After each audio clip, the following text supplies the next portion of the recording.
Al? Hello. Hey! I was just debating whether to send you a text message. I'm just eating me pine chips. It's like we've never been away.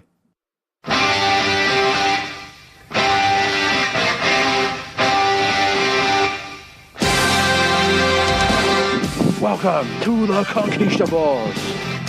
Join us in 1992 as the Conquistadores face each other in the Royal Rumble.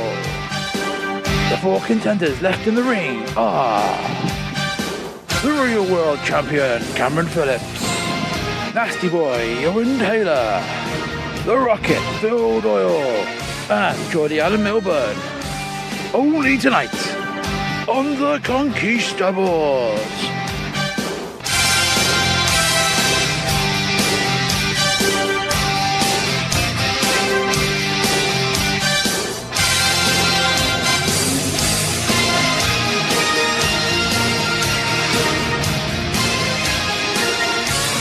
Should we get going?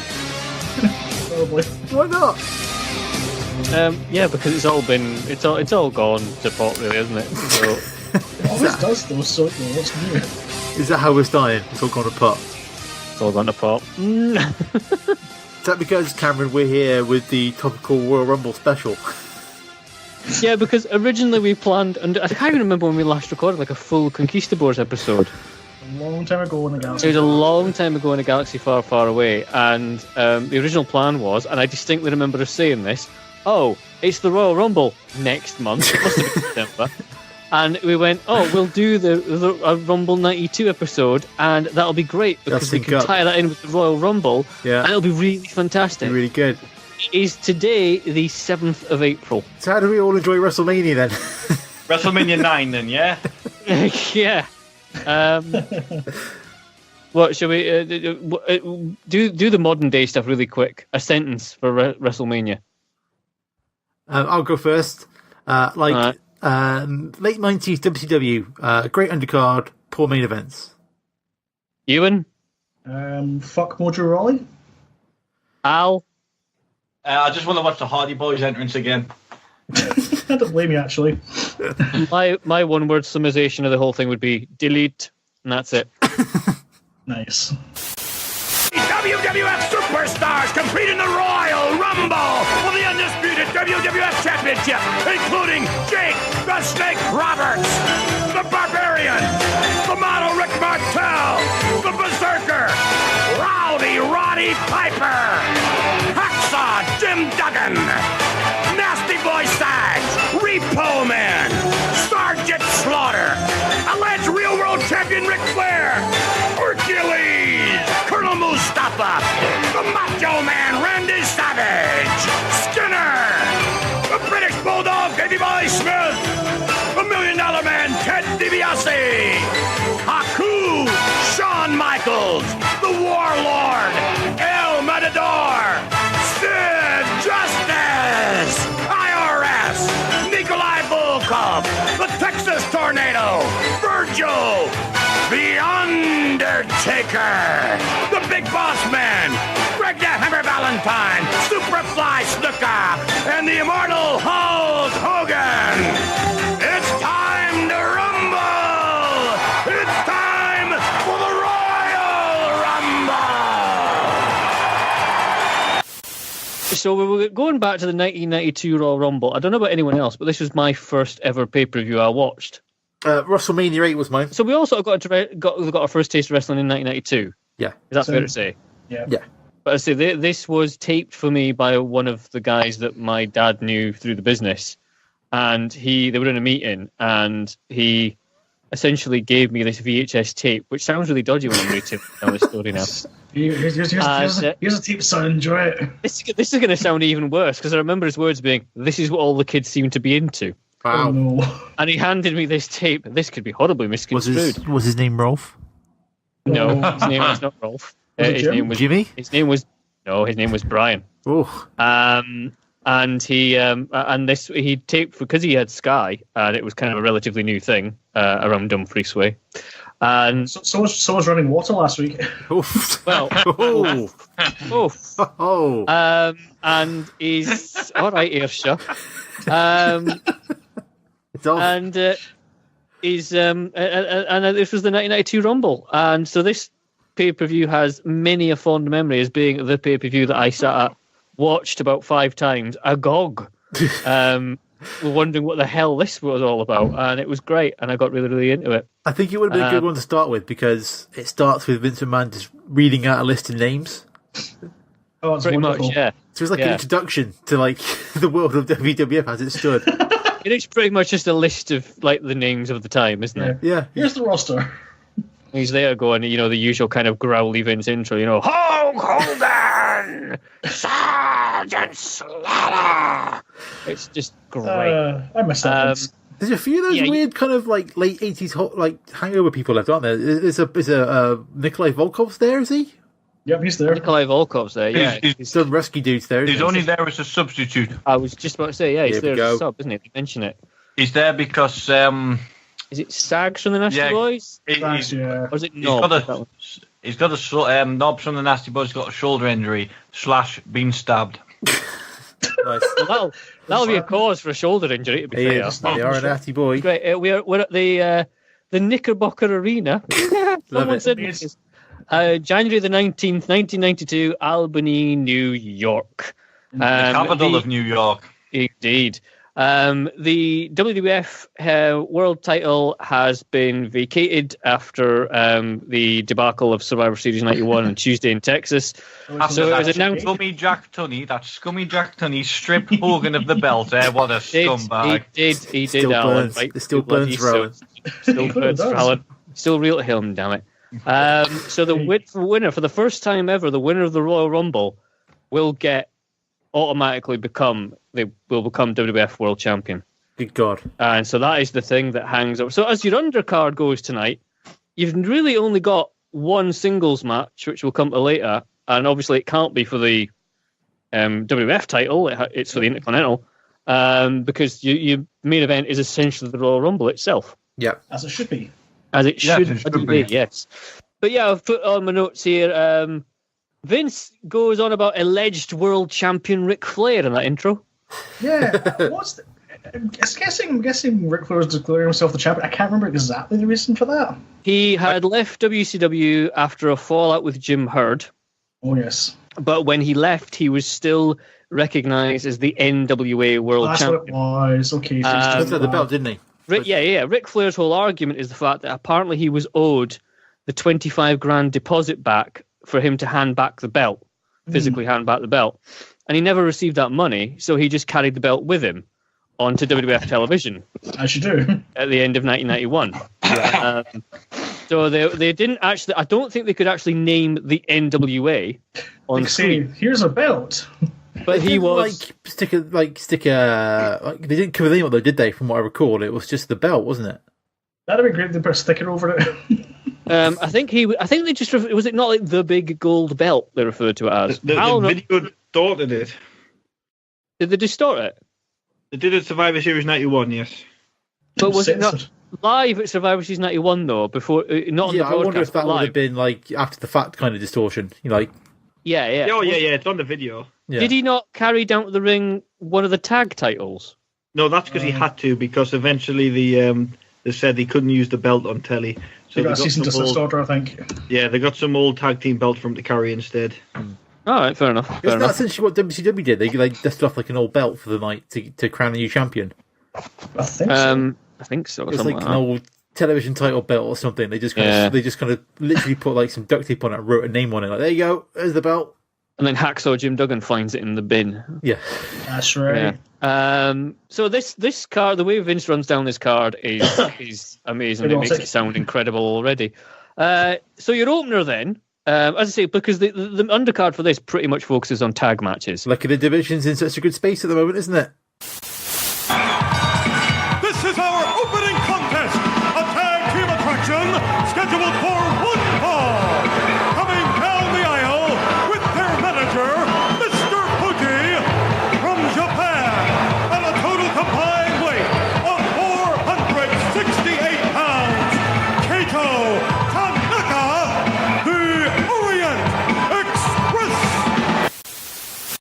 Well, some more than others. What are you suggesting about this dynamic team up in this opening match? Here's our opener in with the Orient Express, with Fuji, and the new foundation, which is consisting of Jim the Anvil Neidhart, with Owen Hart, who appear to have gone sort of full on early 90s with the attire this evening. Yeah, my problem, like straight away, they come down the ring. There's one tag team who just aren't bothering to wear matching clothes, and the other team are just matching way too much. Like, I don't mind them matching stuff, but there's just way too much. And the Anvil, he needs a singlet. He shouldn't be wearing just trousers. I'm sorry. No, he looked wrong. He needs something just up there, just to give him some support, I think, for his linebacker belly. Are you suggesting a Cassius Ono style basketball jersey? Yes, I am. Would be the thing to go for. Anything for him. It doesn't look right with him not in a singlet. I'm sorry. I've put down here in the first notes, God, I miss Owen. In this match, I think I'm going to skip it a little bit, but he does like a top rope springboard. He does, yeah. And then he does it towards the end, he does a suicide dive over the top rope. In 92. Yeah, he's not the first thing to do. This is probably I would say Owen is probably the best part of this match. By far. That's not exactly difficult. Look, I think this tag team is okay. Me and Cameron have had this discussion. I thought it was a good opening contest. What, the new foundation? Yeah. Or do you want to express? I mean, the Want to Express, they're rubbish, but they're good heels. No, the match in itself. Oh, yeah, I enjoyed the match. I'm not saying you're wrong. The Express are great at putting people over. Yeah, they really do. There's some great heel work in there, because obviously they got Fuji's with him as well, isn't he? So he's, doing shenanigans and stuff. They spend the first couple of minutes of the match just getting absolutely battered, though. So the new foundation work them over grand style. But it's good because they get a little bit at the beginning, and then they just grind them with heel heat for the next 5 minutes, don't they? Yeah. Which is as it should be. Yeah, it's at this early part of the match where Bobby the Brain is already kind of starting to hyperbole mode on a commentary. I am nervous. I am really, really nervous. Because I know in a few short minutes, when Ric Flair walks down that aisle, he's going to come back with the goal. I just feel it. Well, what number did he draw, Brain? Well, I'm not real sure. Now, I would wager there's arriving early for the Royal Rumble and getting an early number, and there's arriving about an hour and a half before the match actually starts.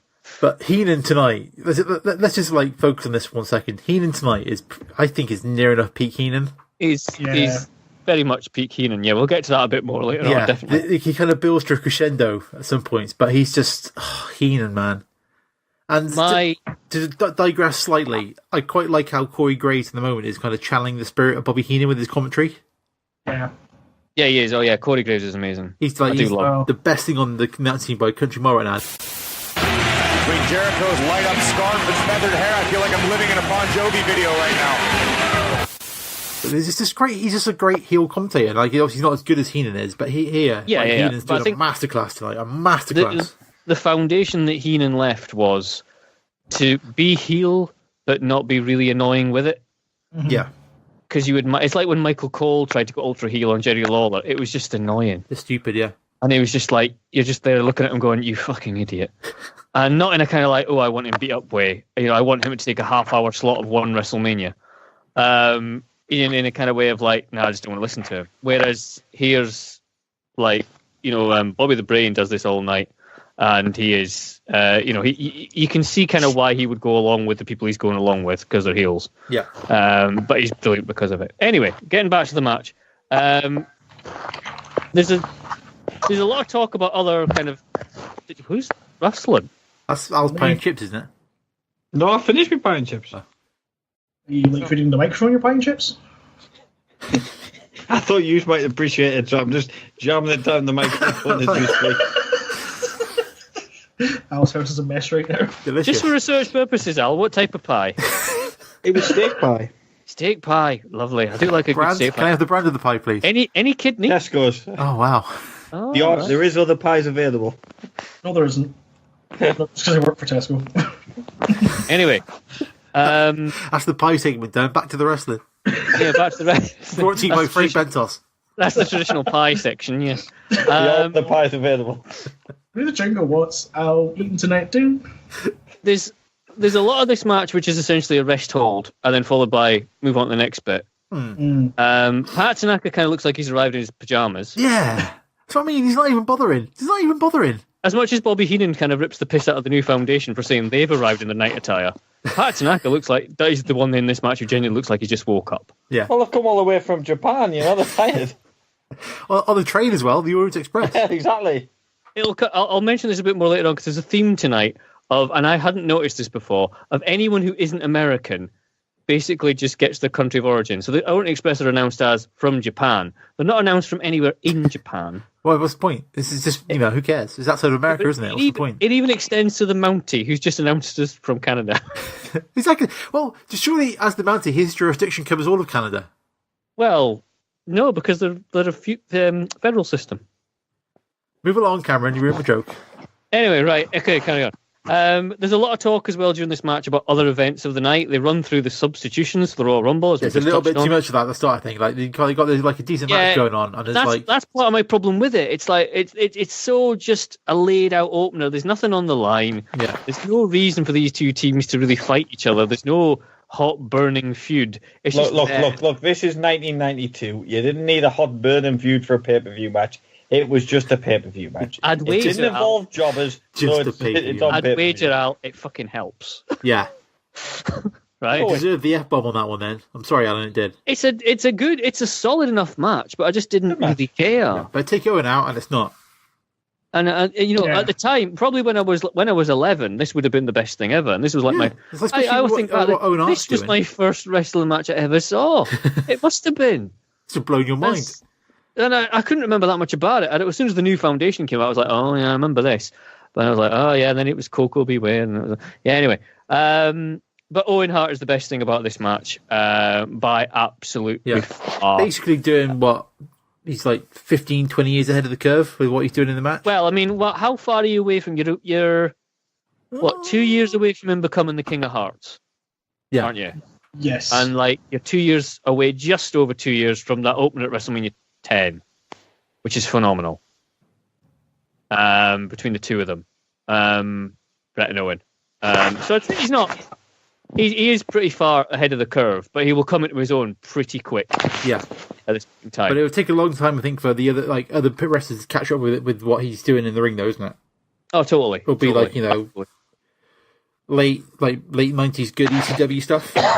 The Jerichos and all that, when they kind of reached ECW, that's when that kind of style became more prevalent, probably. The match should be pretty much goes that, as I say, the New Foundation get the lead on at the start. They start dominating. Then there's a moment where Fuji uses his cane to beat on Owen when he's running the ropes. And that seems to be the turning point for the Orient Express to take charge of the match. Obviously, hit with a cane. It's steel, isn't it, for Christ's sake? Yeah, I know, exactly. And then there's the whole thing of the Anvil's trying to get in, he's trying to get the hot tag. There's one moment where Owen does make it to the ropes and tag, but the referee doesn't see it. It's a great hot tag when they get to it. Yeah, and then eventually the New Foundation get the pin. There's that segment where Fuji puts his cane and hangs it in the corner, and Owen's shoulder goes straight through it. Oh yeah, it's nice hidden cane work by Mr. Fuji. He's done a lot of Stooge. There's a lot of cane work in this. I do like the fact that Owen's hot tag, when he eventually does get it, is like the weakest thing ever. You know how usually when they get hot tags, they like leap halfway across the ring and extend the hand out. It's like this last gasp kind of. In this one, he just kind of limps over and goes. Like that, and then Anvil just comes charging in. It just kind of limply hits into the Anvil, and that's about it. My job's done. The New Foundation is getting the push now. They're well on the way, and they're going to be getting the push throughout 1992. Well, it does end the match with are they going to be worried about the Beverly Brothers? I think we're worried about the Beverly Brothers. Oh no, wait. Jim Neidhart gets sacked. That's right. That's what that was. Oh, is that why Coco Beware came into it? Yes. Really? Oh dear. Yeah. What a great replacement for the Anvil. The Birdman. Jesus Christ. I say hot tag to Anvil. Anvil cleans house. Owen planches Tanaka in the aisle and then gets back into the ring quickly because Neidhart rocket launchers him into Tanaka, and then they get the 3 count on that way. So it's grand. As I say, nice for me, serviceable opener. Not much heat behind it. Difficult to kind of care. Felt a little bit long. They got you into there. By the end of it, they got you into it, didn't they? Which is the main thing. Oh yeah. Oh, that's it, and it's fine. And it's a perfectly serviceable match. I wouldn't say it's like I wouldn't say it's the best ever start to a pay-per-view ever. No. Well, but it's decent enough. The way to kind of maintain that momentum is by having Lord Alfred Hage talk in a monotone for 5 minutes about a wrestling match you didn't see. And here we see the Mountie really pummel Bret Hart with that belt. Bret Hart, don't forget, was incapacitated by a very high fever, a very weakened Bret Hart who lost the Intercontinental Championship to the Mountie. But the Mountie, not satisfied with just taking that championship, that title away from Bret Hart, he had to belabor him with these brutal kicks. And now suddenly his attention was diverted because here comes the hot Scot Roddy Piper to the assistance of his friend. The house show footage of the Mountie defeating Bret Hitman Hart for the Intercontinental belt, which is commentated in immense detail by Alfred as he goes through it. Yeah, what was his temperature? He had some ridiculous temperature. It's like 410. They give it in Fahrenheit, obviously, so it's like 114 or something like that, isn't it? Right. Or it seems to vary. I think it's, I remember getting like the WWF annual in 1992. I did mention that Bret Hart lost his Intercontinental title as a result of having a temperature of 103. And it was just like, right, okay. Basically, you'd be dead. But I think it was like the same temperature as Seth Rollins had before WrestleMania this year. Yeah. Because that guy was hotter than the surface of the sun, it would seem. God love him. But yeah, you get like, if it was done these days, it would be like all on YouTube. Yeah, they just post on YouTube. It'd all be like mobile camera footage, but now it's like, some sort of amateur camera. That's how they did when they dropped the belt from Balor to Samoa Joe in NXT. Yeah, exactly. It's a similar kind of idea, isn't it? Yeah. It's like, oh yeah, was that not in Massachusetts as well? Can't remember, Cameron. It bloody was, I think. I'm not even going to bother doing the research, sorry. Well, it's just come up as a question now, isn't it? Well, you can find out then. Massachusetts seems to be the place. But this was like a week ago, remember, wasn't it? But I guess this week period was like the peak of the Mountie's career. Samoa Joe defeated Finn Balor to capture the NXT Championship in a live event Thursday night in Lowell, Massachusetts. Way correct to me. Answer my question. The Mountie. Was this it? Was his period for him peak Mountie? Was it as good as it got? No. Yes. No. Getting locked in a prison cell after getting beat by the boss man was the peak. Well, that's not peak for him, is it? That's peak for us. Well, getting raped off somebody. No. That's why they call him the big boss man. Have you not has no one saw that segment? Yes, I have. Oh my God! Don't you just love the way leather feels against your body? Yeah, I know exactly well. It's like a stereotypical kind of 80s Hollywood movie. Here's a gay guy in a prison cell, blah blah blah blah. Which is a bit We're all singing it. I mean, to be fair to him, there's an interview comes up with Sean Mooney and Jimmy Hart and the Mountie, and he talks about how he's not been able to prepare for Piper, and how he wonders, he wants to ask Jack Tunney what's Piper's win-loss record like for him to get a title shot, which I think is brilliant heel work. Hey, I want to know something, Jack Tunney. What's the win and loss record of Piper? What gives him the right to step in today on 2 days' notice? I should have won this match today by forfeit. But don't worry about it, Piper, because the man that I am, the champion that I am, I'm going to do to you what I did to Bret Hart. I took his pride, his integrity, and the belt away from him. I'm going to take your skirt, your manhood, and whatever's left, because the Mountie always gets his man. You again get Mean Gene Okerlund is with Piper himself, and I can't remember the exact. You'll probably have to insert the actual promo here. Don't tell me my job, Cameron. I mean, I will, but don't tell me my job. Well, I'm telling you, just to insert the promo, yeah. All right, Jesus. Just get it down. Not as good as WrestleMania 8, though. It's not as good as that one. No, I was going because I'll put down here. I can't remember what it is, but I've put down here complete with his homophobic undertones. Right? Do you want to know it? Well, what we're dealing with is one of the original Village people here, with his mate Jimmy Hart, who keeps kissing the belt, leaving all that lipstick on it. I heard the Mountie out here saying, first thing I'm going to do, pounds his chest, I don't know, Hemi something. First thing I'm going to do, says I'm going to take Piper's integrity. It's like Jacques Cousteau trying to find a dry spot in the ocean. I ain't got no damn integrity. You think I got so far? Second thing I'm gonna do, I'm gonna take Roddy Piper's manhood. I come here to fight. I don't know what you come here to do. I come here to win 2 titles. I can't do that till I win the first one. I think you've been dreaming. I think it's been all wet, too. So, on that note, let's get back to ringside. They wouldn't have cut that. They could have done that. If it's on the network copy, can you put it in there right now? Wet ones. I'm going to check. My problem... Right, I got a problem... Again, I got a problem with this match. They come down, right? I thought you said you were going to have a problem with wet ones there. Well, you know... That's later. You know, they just happen. What can you do about it? Yeah, true. So, it's Mountie versus Piper with IC belt. And Piper's in the Rumble, but the Mountie isn't, if I remember correctly.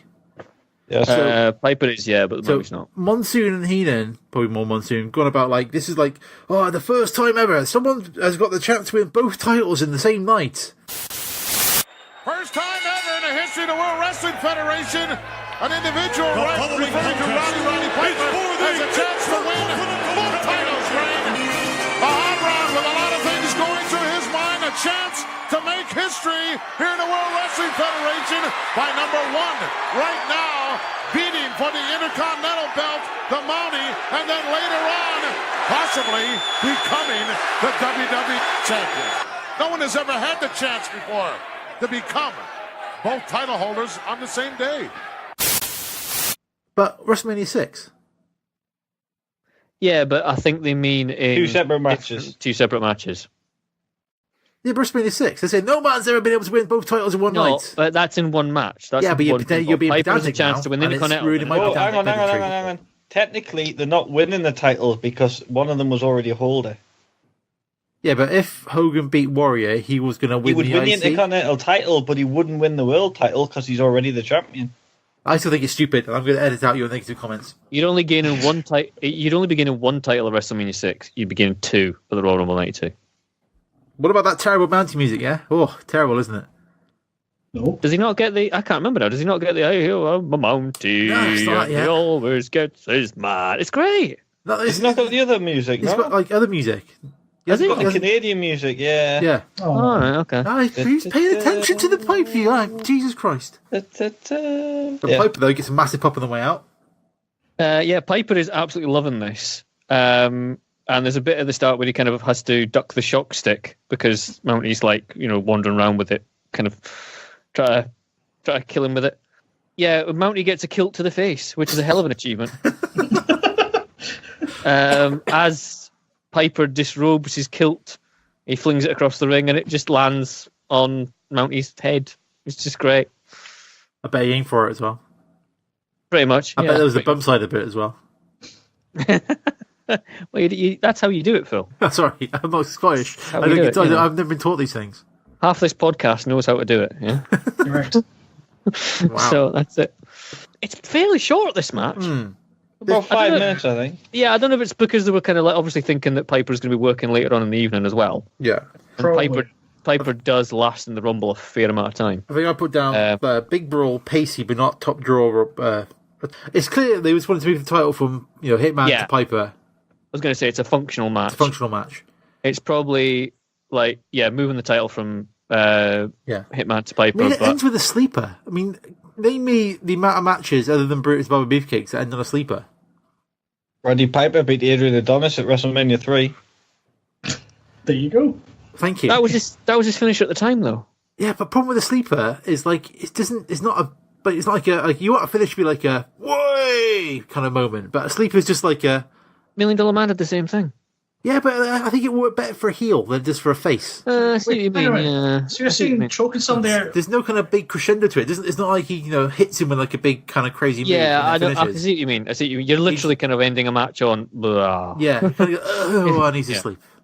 Yeah, sleeper hold out of nowhere. Exactly. Yeah, and it takes like 3 or 4 minutes to actually take effect, kind of idea. Yeah, if you're gonna set it right, because like the $1 Million Dream always felt like more like a choke. Like the way that DBS with did the it, arm included as like well, shaking it around and all that. And the other guy could kind of fling his arm around and stuff. But this is just kind of like, oh, he's got a sleeper on, and is he asleep? Yeah, yes. Yeah. But, I'm awesome. trying to look down my notes now.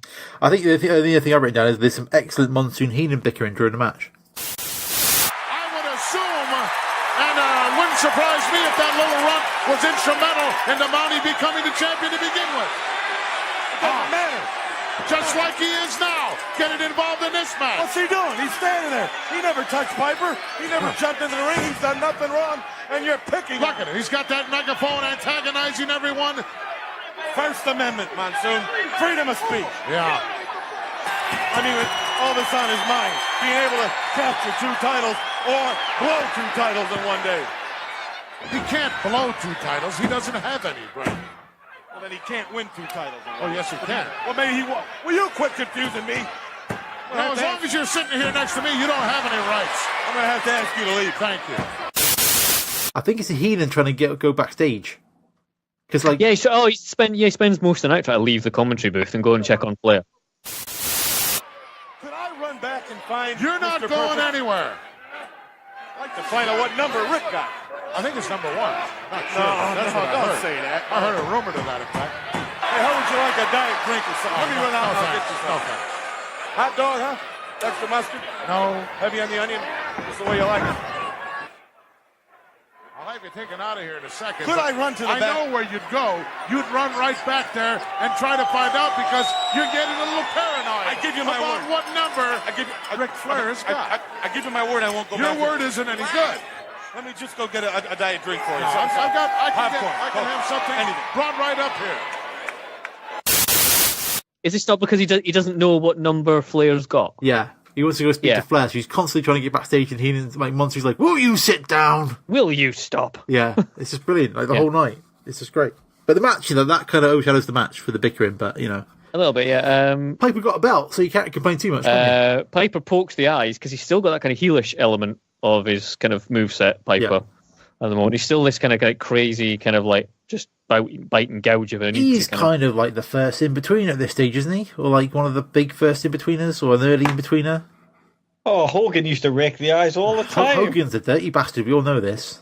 Yeah, Hogan's a right. We'll get to Hogan later on. Yeah, dirty bastard.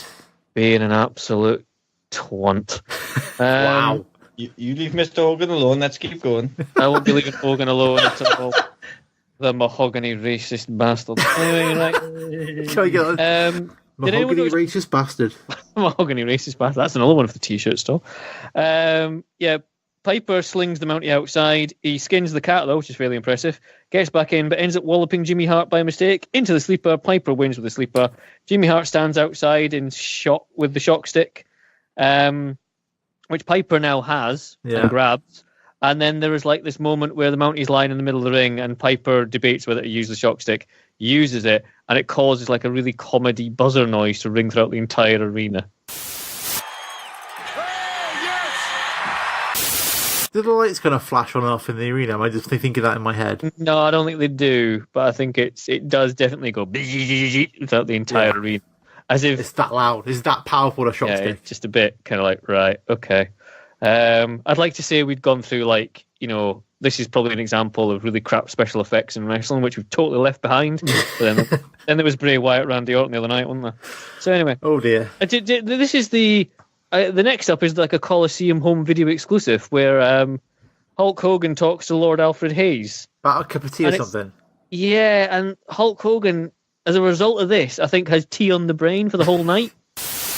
This is my cup of tea, and you know a lot about tea, my friend, but we're not going to be sipping tea. I'm going to throw all those dudes out, get the WW title back, and you better get out of here. I'm getting ready. I got the feeling I better get out now before I'm thrown out. Back to the ringside. Well, I think all I've written down is, Alfred Hayes, video exclusive. Hayes is like a plank of wood being moved around the arena. Yeah, he is a bit, isn't he? He's just parked and he holds a microphone and he says words with no kind of emotion. Yeah, there's no kind of, and here we are. It's like as if backstage, Hulk Hogan. Oh, let me tell you, brother, about this. Thank you, Hulk. It's like, well, come on. But I always find, right, with Lord Alfred, when you watch him back, he's like a few feet away from being wrestling's answer to David Attenborough. Because he's just kind of like little English voice going, and here we are in the locker room. here in the Knickerbocker Arena in Albany, New York, and I'm going to interview Hulk Hogan. And it's just like really kind of calm. And I don't know if that's kind of like... we see in the wild the natural Hulk Hogan drinking beer and squashing the rest of the card. And injecting steroids. Sticking steroids into his flaccid penis. I'm going to now antagonize the brute by fingering his arsehole. It's nice. Hey, I said finger, I didn't say fist. And I won't stand for it. We're taking down one of the sacred cows. Hogan goes on about, how Lord Alfred Hayes knows all about cups of tea, and how the Royal Rumble won't be 29 other guys' cup of tea, and it'll be him that'll be back as world champion and drinking a cup of tea. Wank. Anyway. Next up. Oh God! Right, I need a drink for this one. Right, can I take this one? No. Go on. Sure, go for it. Okay, next up is your 5-star classic. Fuck you, Alan. Fuck you for making me watch this.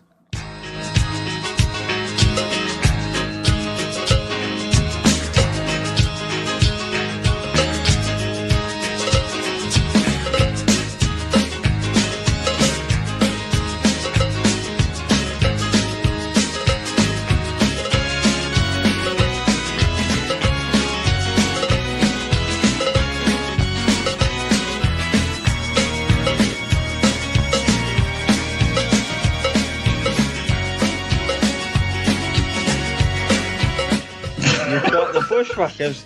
This is the Beverly Brothers. Now, the Beverly Brothers have got the genius in the corner, and the Bushwhackers have got the greatest. This is the worst match I've ever seen. This is terrible. Jameson. The whole thing is horrific. So anyway, it's terrible. The bell goes, and into the worst match ever. Butch is in the ring, and he's against Blake Beverly. This match can't be cancelled. Don't care. They lock up for 10 minutes. No, wait, you can stop there, Dash, because it takes them 10 minutes to get to that point. Because you get the Bushwhackers go to the crowd and go, sorry, let him finish. This makes me angry, this match. Makes me angry. He breaks out a Steiner screwdriver, hits that on Blake Beverly, then goes to the top and hits the 450 splash, before tagging in Luke, who then does the shooting star press and then finishes it. Yeah?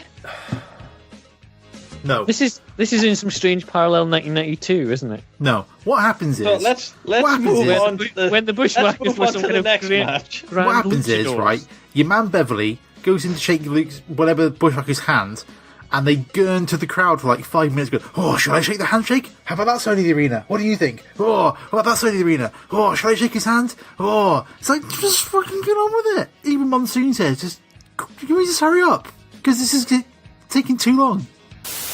Has the bell rung to start this match yet? The bell is rung. I get so wound up when these guys come out here. After an entire solid 5 minutes of stalling, they go straight to the distracted ref spot. Yeah, it's like, oh my God. Then I've just put arse biting. The thing is, like... And then I've put not much wrestling going on here. No, my match didn't happen. I think you've maybe imagined this. That's been a fever dream. I don't know if Butch from the Bushwhackers has ever done a 450 splash. Brilliant. Maybe drunk off a bar stool or something. Oh yeah, my 450 splash is when I get it up the wall and back down again. Yeah. Why didn't they ever have a finishing move, the Bushwhackers, where they put one guy in the corner and then just both ran at him and squashed him and called it the sardine can? Why did they never do that? I don't get it. You can write to them. Like they should. Well, I'm a bit late now. I don't know. This is a terrible match. Who did the shaft is Jameson, by the way? How long did this last? I don't know. The thing is, when Gina slapped him, I would have paid him money to do that. This borderline offensive character just eating his tie by ringside. He's like a really early... He's got like one shoe that's hanging off. It's like the worst stereotype in the world. It's like proper Vince thinking, oh, that's all right, pal, you're like an idiot. It's just like Eugene as well, because remember how the rumour is that Eugene was like a piss take of like a fan. Yeah. And it was like an inside joke. And there was like this fan who's had disabilities who kept hanging around outside a certain arena in America. And everyone kind of went, oh, there's him again. And all this kind of stuff. So they invented the Eugene character as a kind of a piss take of him for the boys in the back, because obviously people on screen would never know. Was Jameson not a similar idea? I think the guy was a comedian or something. But like this whole thing Yes, just he kills was. the crowd dead. Like it just kills the atmosphere dead. Yeah, it goes on forever. And the worst thing is, like, Monsoon busts out, what's he say at one point? An external occipital protuberance. He uses that in this match. Boy, that one comes right down on the back of your neck, right on an external occipital protuberance. What? Say the back of the neck. Keep it simple for the Just humanoids. forget about it. Why does he grace that sentence to this match? I have absolutely no idea. Made me sick. And at the end, like, Jameson comes in and he's like, oh, is he going to hit him? Is he not? I don't fucking care. Just hit him. Get on with it. Just get it done with so we can move on. This bullshit. This ends with the Beverly Brothers double team axe handle, and then Luke is pinned, and that's it. It's a really kind of damp squib of an ending as well, because you're expecting it's like, at least the Bushwhackers are going to defeat the Beverly Brothers. It's going to be like, retribution and all this kind of stuff. And no, the Beverly Brothers win. It's just a complete waste of the Beverly's capes, because they got cracking capes. Give them their due. And the poetry's amazing. Poetry's amazing. Ladies and gentlemen, at this time, the Genius has a poem for us all. It's an educating experience. You might learn something. Needs a haircut. Rejoice in all the splendor of the brothers Beverly as they fulfill my genius master plan. And I, the genius, must defile that waste of human tissue. That Jameson who calls himself a man. You've got mullets on display. Like, the Beverlys are, they're too good for this match. And they're not a great gimmick, Yeah. The best bit about this, though, as well, is when they get to the end of the match, there's a bit where the Bushwhackers hold the Genius, and Jameson takes about half an hour to wind up a punch. Like, just Jesus but Christ. Then the Beverly Brothers themselves do nothing. Right. They just walk away as their manager. Like, we just can't be bothered anymore. Just can't be bothered. And it's just weird. I'll have you know the Bushwhackers had to give up their chance to winning a world title to enter this match. I mean, we both know Butch would have walked out that with the championship belt, don't we? Can we mute his microphone for a bit, please? Just no. No, he's here now. Please. It's terrible. It's terrible. I feel sorry for young Cameron now to watch this as his, second wrestling match, third wrestling match ever? This would have been my third wrestling match, but I was still impressed. How? I know, but I didn't have anything to compare it to, did I? I can't complain. Like, this photo's me wearing a Bushwhackers t-shirt. I was sucked in when I was a kid. Yeah, because they were just, you don't really care. I think you like doing the dance and the music's kind of funky. When you're like, and I think this is part of the thing with aiming it at kids now and doing the whole PG thing, where you don't critique. I mean, looking back at this, as being 36 years old, you kind of go, well, that technique's rubbish, and that match is rubbish, and they can't do this move, and they can't do that. You don't really give a blood. It's the reason why the Ultimate Warrior was so over. Yeah. Couldn't really wrestle. Oh, we're dissing all my bloody wrestlers tonight, aren't we? Bloody will. Calm yourself down. But it's like it's like them and the Warrior that the adult fans don't like. Well, probably we didn't like it at the time, but that's why we're talking about it 30 odd years later. Yeah. I still think if a character like the Warrior had come into it like in the last 5 years, he'd have been booed completely relentlessly. You mean Ryback? Well, it's like, when they brought in Kurt Angle, he was, the textbook kind of late 80s face character, American, good, clean cut athlete. He was booed out of the arena, wasn't he? And they played into it magnificently so. I love the fact also, by the way, the other night when he was announced as Raw GM, they still chanted, "You suck." They did it on his bloody Hall of Fame when he came out for that, didn't they? Yeah, it's still just kind of like... Comes out for his Hall of Fame moment, crowd's chanting, "You suck." It's like, yes. I think it's yes, wrestling.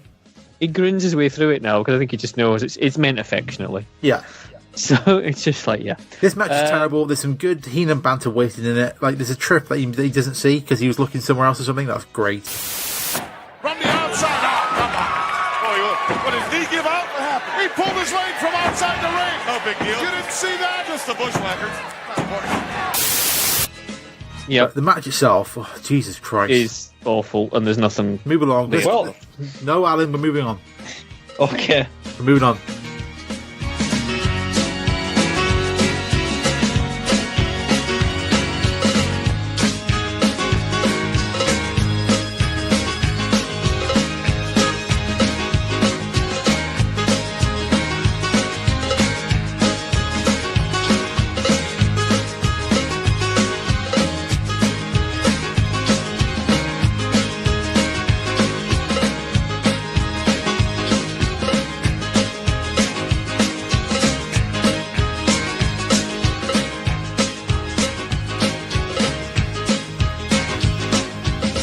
Now on to 4 large bastards. Again, I've got a problem with this. It's Mean Gene and the Legion of Doom in a promo. I've got a problem with this promo. What, but it's typical LOD shouty? It's not, because at no point does anybody say, "Tell him, Hawk! Tell him, Animal!" Nobody says that once. Oh, no. And it's like, come on, you're doing a promo, you're Legion of Doom, you say, "Tell him next But person." Hawk does utter the rather strange phrase of, "What makes us sick apart from everything?" Well, Mean Gene, you know what makes us sick besides everything? Typhoon and earthquake. They make us real sick. Cocaine, that's the answer. Well, yes, true. Cocaine and various painkillers. Yes. Bless him. Bless him. So yeah, I was a bit. I mean, I say when I'm doing my pay-per-view rundown for the 90s ones. Check out the website; it's all been reformatted. Check out the website; it's all been, apart from we've lost one, but never mind. Yeah. And Cameron Catswell WrestleMania. Move along. Shut up. There's like I noticed that even the late 90s LOD, there's a certain bloody, and probably going back to the same point again. When you're a kid, you don't care, you don't pick up on it. But as an adult, you can look back at LOD's matches and think they're pretty much taking every single shortcut and not being fucking arsed. But they had shoulder pads with spikes on them, man. Jesus. They did, yeah. They were totally cool. At SummerSlam 92 with the bike entrance. Gold ones. Even with the flipping ventriloquist dummy, it was still cool.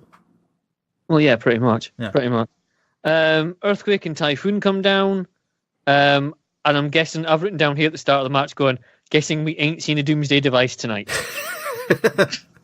I don't love to see one just to see if the ring would just explode. Just imagine Typhoon getting hurt. I think Hawk would be drunk enough to try it, though, wouldn't he? Yeah, I would say so. He's not got to take the strain of it. He's all right. He can do a top rope clothesline, that's fine. It's Animals that's got to do all the... Go on, try it, you bastard. Get him up there. We can do it. Can you imagine how if you were Hawk and you wanted to be a real bastard, you would just go for it, wouldn't you? And go like, oh, the device, come on. So, Jesus Christ. We're almost done. But it's a good start, though. I mean, like, Hawk's like all up in their grill and just like being all kind of... Because Legion of Doom... not Legion of Doom. The Natural Disasters, they're big bastards. Big, beefy bastards. Yeah. But, so at LOD, to an extent, so they can kind of physically stand next to him as like... you can look at them and go, oh yeah, there's a contest here. Because like, I think quite a few other the tag teams... the Natural Disasters should just walk over them. Yeah. Just size-wise, just on the sheer visual spectacle, there's nothing no one else really compares to them. But LOD, they're kind of the same height. They've got muscles. They've got the kind of, it doesn't look completely daft as a competition between the two of them. No, I know what you mean. You've got LOD have kind of like regarded as like the machine that just won't stop for anyone. Yeah, they're big beefy bastards. Yeah, regardless of the Natural Disasters being as big as they damn well are. Yeah, the machine that won't sell for anybody. Yes. Well, that was the other thing. Yeah. They won't sell and won't job for anyone either. Yeah. So yeah, that was. And it's just after that, it's just like big bits of beef just hitting each other. Pretty much, yeah. It's basically slamming slabs of meat against each other. Yeah. For like 10 minutes and call it a tag team match. Yep. Although I will put out here, there's a whole sort of start of the match where it's difficult. It's Typhoon and Hawk start. But the story is that Typhoon can't get knocked off his feet and Hawk can't knock him off his feet. The Hawk runs into Typhoon a couple of times, but no movement on either part. The top rope clothesline finally knocks Typhoon off his feet. Earthquake's in. Hawk does a drop kick, does nothing. But then Earthquake pulls out the drop kick. Drop kick attack by Earthquake. That was disastrous. Now, it misses completely, and Hawk kind of swats it away, but still, Earthquake pulls out a dropkick in this match. I think we need to take a moment, gentlemen, to just acknowledge that gutsy move. Should I just cut in the sound effect of him slamming it back into the canvas? Yeah, he's literally just whoosh, like that. So, yeah. But when you see a guy that big do a move like that, it is kind of bonkers. Like, do you see? There was a video recently of Braun Strowman doing a kip up from the floor. Have you seen that? No. Yeah, he's in there with someone. They got him like in an armbar on the floor, and he does like a proper Shawn Michaels nip up onto his feet. Look at Strowman rolling through, trying to get out of this wrist lock by Big Show, and what by Strowman? Okay, are you kidding me? that's just scary. What an athlete! So, well done, Brown Strongman. Yeah. Dear God. This match is the archetypal horse battle, isn't it? But I'm sure it'll have a good finish, though. Yeah, well, they must have been going for more on this. Because didn't the LOD leave the company in fairly, because they came back at 8 for that by the ring promo, didn't they? Yeah. So I think between here and then, were there some shenanigans about them and they quit, or they left, or they were fired? Hawk got suspended. That was it.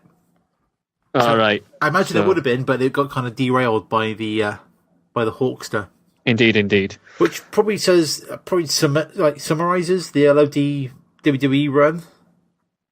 Like, it was kind of stop-start, and there was never really that much continuity to it. It never really kind of got that much momentum. Other than the fact it was LOD and they were like a big name tag team and all that. I think maybe, though, by the time LOD were getting a good run, their style had kind of aged badly. Yeah. I think. As I was just saying, in the late 90s when they were back as a team, they feel like a complete hark back to like 10 years previous. Yeah. They slowly turned into the Powers of Pain, don't they, over a period of years? Yeah, pretty much. And giving them Sonny wasn't going to change any of that. No. To be honest, really. Yeah, the Natural Disasters win by DQ. So they were obviously trying to plan something for WrestleMania 8 on this one. Yeah. This is obviously going to be... They wanted a return match, which obviously it's a count-out, isn't it? It's a count-out finish. Yeah. Yes, totally is. Yeah, sorry, it's a count-out. Chair shots and all sorts going on, isn't there? They'll leave them outside the ring, yes. I was getting confused because I was put on here LOD attack with steel chairs. Well, that's at the end when the Natural Disasters steal the titles. Yeah, exactly. And Naughty Boys. Yep. Then you get, after the end of the match, you get Sean Mooney in the back with the Natural Disasters, who are furious, it's fair to say. Lots of shouting. Lots of very gruff Earthquake, start shouting like this. Why did those lose when you come back? The next time, we got our hands on you. You can't even understand what Tugboat was saying either. Jack Tony, you see our attorneys. We don't put up with this stuff. We kick their butts. And look what happens. They pull it away from us. It ain't gonna happen. Tubbo, boo, boo. What? I forget all talking about it was just like toot. Toot. What's that? I can't tug to stop. Slow down, mate. Mean Gene Okerlund is with Intercontinental Champion Roddy Piper. But doesn't Piper dedicate this promo to his son at some point? He sneaks in Colt's name. Just about to say he dedicates it to Colt, his son. Yeah. Which I thought was quite a nice touch, and I never noticed that before. Then you get one of the best bits of the build-up to the actual Rumble itself. Oh, into the promos. Is the promos from everyone. They vary slightly in quality. That's fair to say, isn't it? But it's really good. Sean Mooney's in the locker room. Shawn Michaels, who is an underdog for this. Yeah. You're thinking, geez, we're well into the early 90s because Shawn Michaels has been described as an underdog. This is literally like weeks after his heel turn, isn't it? Yeah, he's not even the Heartbreak Kid, is he? As we'll come to later, his finishing move is still the teardrop suplex. Yeah. Doesn't make any sense. It's weird, man. It's weird. Because there's a really eerie bit in the 92 Royal Rumble that, in retrospect, is quite important. And I'd never noticed it before because I never considered what came after. But I'll go through that in a bit. Oh. Yep. That's building up there. That's building up stuff, that is. There's a, hey, Jannetty, I've saved you 29 other beatings. Which I thought was quite cool. Yep. Not as bad as the one I'm going to give you, but no, that's 29 other beatings. Well, exactly. Not as bad as being flung through. And is it not true that ended up being a real window? Probably. No, I think that's an urban myth. Is that an urban myth? Yeah, I because think so. There's a whole Jannetty thing about how he said... Cameron, it's still real to me. Still real to me, damn it. Real glass to me. Jannetty should have been at WrestleMania 8, but he gets fired not long after this. Drunken Jannetty. So Hawk's getting fired and Jannetty's getting fired. Yeah. And Jimmy Avalnidon, all the usual suspects. Are they? Is this about when was the steroid scandal? Are they starting to clamp down on that now? No, I don't think that's... Would it be after WrestleMania 8 when Hogan kind of disappeared off TV for a little while? Yeah. Yeah, but nothing to do with the trial. I thought that's why they kind of took him off because he was in No. court, Hogan wouldn't be involved in that sort of thing. Oh, God. Jesus. Another Lord Alfred Hayes, plank of wood, talks to Flair, gives away his number. Thanks for that, Hayes. I don't I don't think that was on the original broadcast. That's a Coliseum video. No, I was going to say it seems to be because Heenan later on goes, "Oh, we don't know what number Flair got." Heenan, because I was watching the Rumble, kind of going, "Surely, did we know at the time that he'd drawn 3?" Because it's no, so obviously it's no surprise when you watch it on the network. Yeah. But I'm pretty sure that this bit isn't shown in the original broadcast. Right, I've got like a little rundown of the promo. Shall I run through it really quick? Yeah, sure.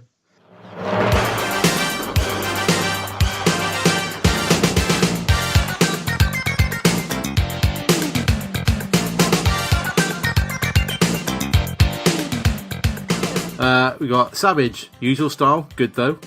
Yes. Sid Justice, teeth glued together. It was quiet. Really, really quiet.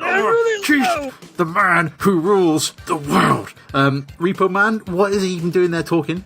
I just put Repo Man, why? Yeah, Bulldog, fair play, promos are dull. No, whoa. Shall we just take a moment with Bulldogs, by the way? Why? Well, here's the thing. Bulldog says, I've got experience in battle royals like the Royal Rumble because at the Albert Hall... he says, at the Albert Hall in London, my hometown...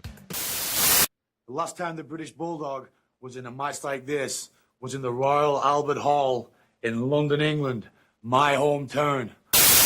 Albert Hall, London, my hometown. No. My hometown.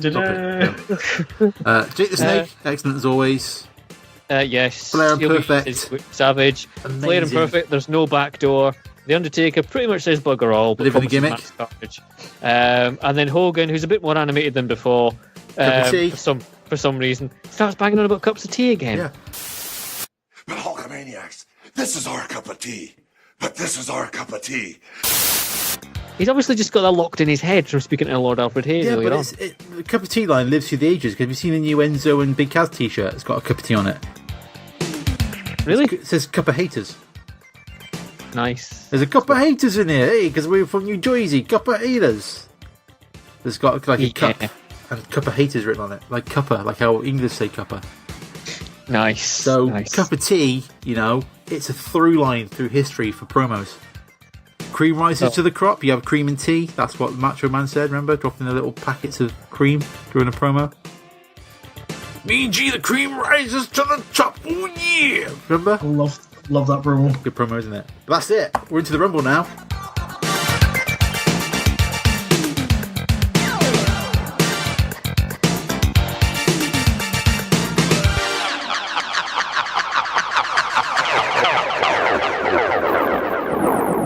Yep, Jack Tunney appears and gets booed and stumbles over his lines. Stumbling Jack Tunney, that's what I wrote down. And Stumbling Brain, Jack. it's obvious that Brain really wants him to leave the ring now. Yeah.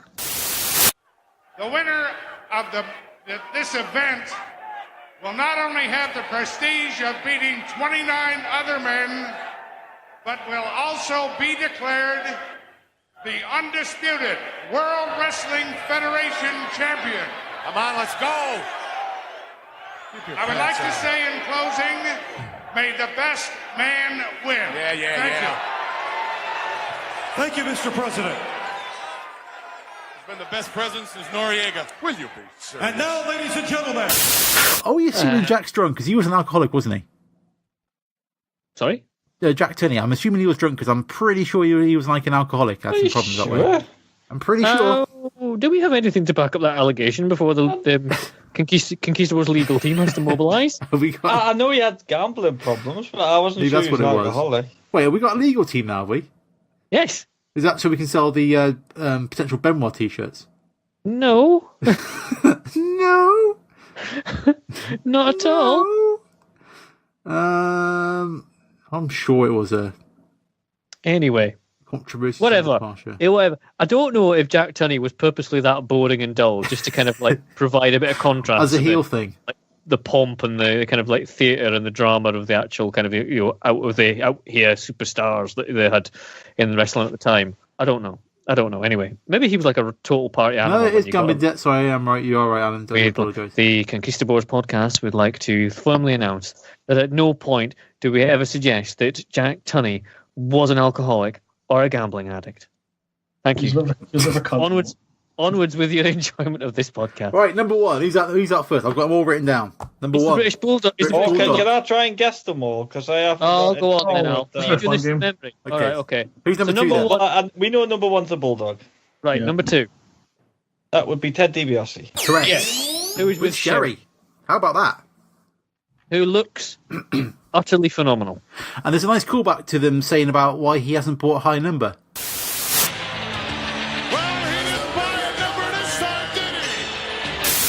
Bobby the Brain does, when the camera's on Sensational Sherry and Ted DiBiase, go, boy, look at them.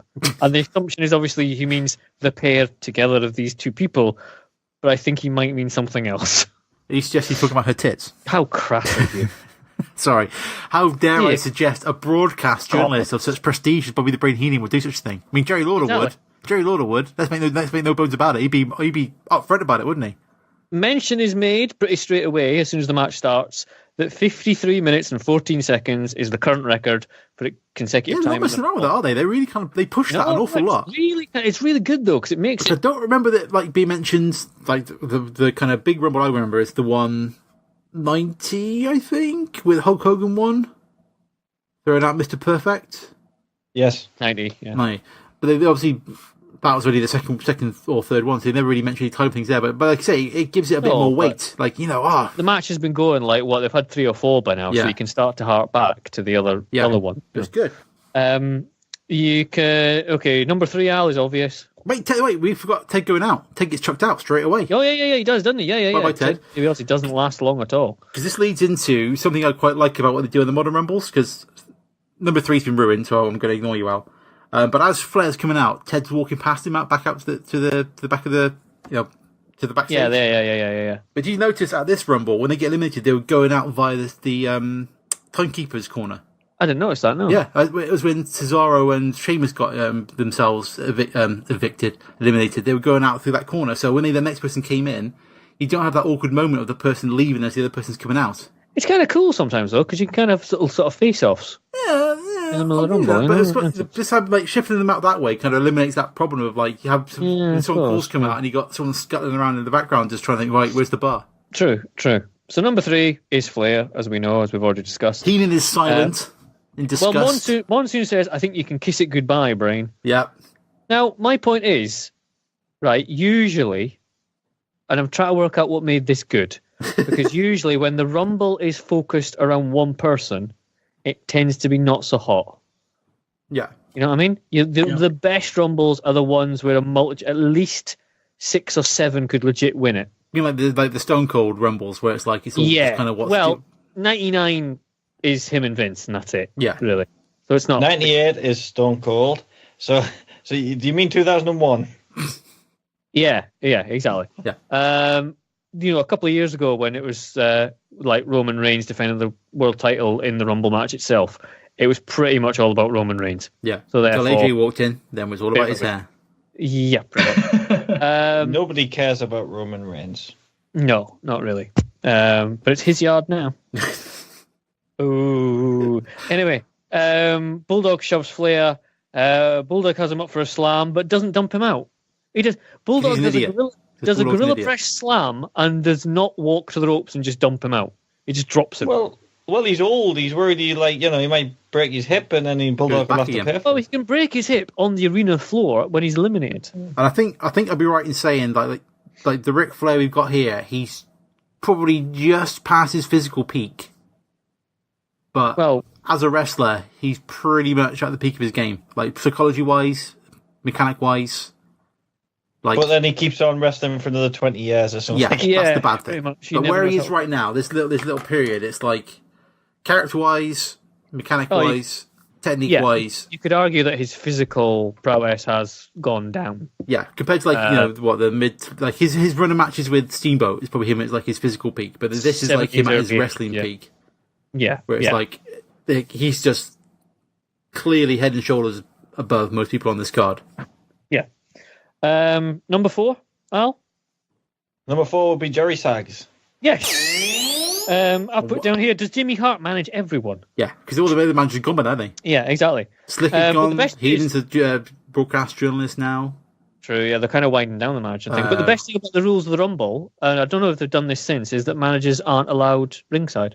I hate that. I don't know, because No, it's really good, because it means that, it's... No, going back to the Mighty Rumble, you had Virgil trying to push DiBiase back into the ring and stuff. Yeah, but it gives the heels another rule to break, doesn't it? If you just got anyone can hang around outside, then that's fine. But as long as it gives it structure. It's good. Bulldogs kept busy. The heels team up. So Bulldog seems knackered already. His hair's coming loose. That's his power, isn't it? Yeah, his hair's coming loose. The dreadlocks is his power. As soon as they start coming loose, they're and then eventually Bulldog eliminates Sag. So Bulldog is coming on quite strong in this first go into the Rumble. Number 5, Al. Haku? Yes. Without the King Hartu tights, though. I miss those tights. They were good tights. He's the substitute for Marty Jin. Oh, is he? Oh, I have to see that start, don't I? Yeah. Haku then jumps the Bulldog. Heenan's going absolutely mental because obviously Haku is ex-member of the Heenan family. Yeah, is Haku a face at this point or not? Take it easy, Rick. You're not going to hurt him doing that to his head. Take a breather. I think he's a heel, but he's been in Japan for You haven't seen him on telly for about 6 months. Not sure. But he was good. He was on the recent Jericho podcast. He was quite good. I like Haku. I listened to that. He tells some good stories, and I was telling Ethan about all the stories about Haku biting on people's noses in bar fights. Yeah. And he was like, "No, he didn't." I was like, "Yeah, read the stories. Kevin Sullivan said he did, so it must be true." Must be true. Must be true. Flair runs like hell when Haku starts chopping him. Because he knows. You don't mess with Haku. And then Haku does a pile driver at a Bulldog. It's a nasty looking pile driver of mine, isn't it? It's a nasty looking pile driver. Sorry, I'm just going to interrupt. There's a fantastic picture. It was on. It's stuck in my head since I was a kid. It was in the magazine for the review of the Rumble. Yeah. For some reason, it's got wrestlers like that. It uses that image of Haku pile driving the Bulldog, but they put a concrete street underneath. Oh yeah. I'm not really sure why, but yeah. That's what that pile driver was like. From taking that, I would have thought the way it was. Probably it was quite stiff. There's Haku gets eliminated pretty sharpish after that though, and number 6, Al. Oh god, I must admit I'm getting a bit ropey here, but I'm going to go Shawn Michaels. It is. Oh, Shawn he nailed Michaels. it. 2 massive boos, massive booing.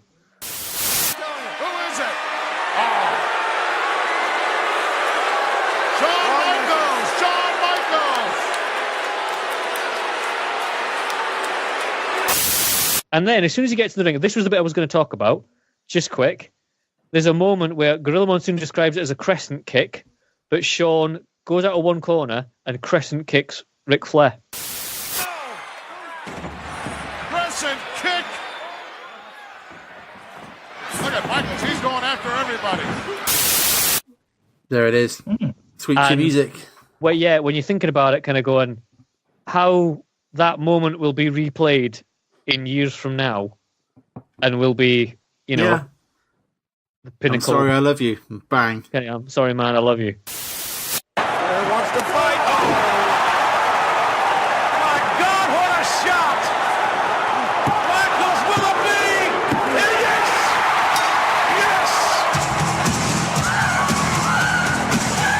Here is your winner, the Heartbreak Kid, Shawn Michaels!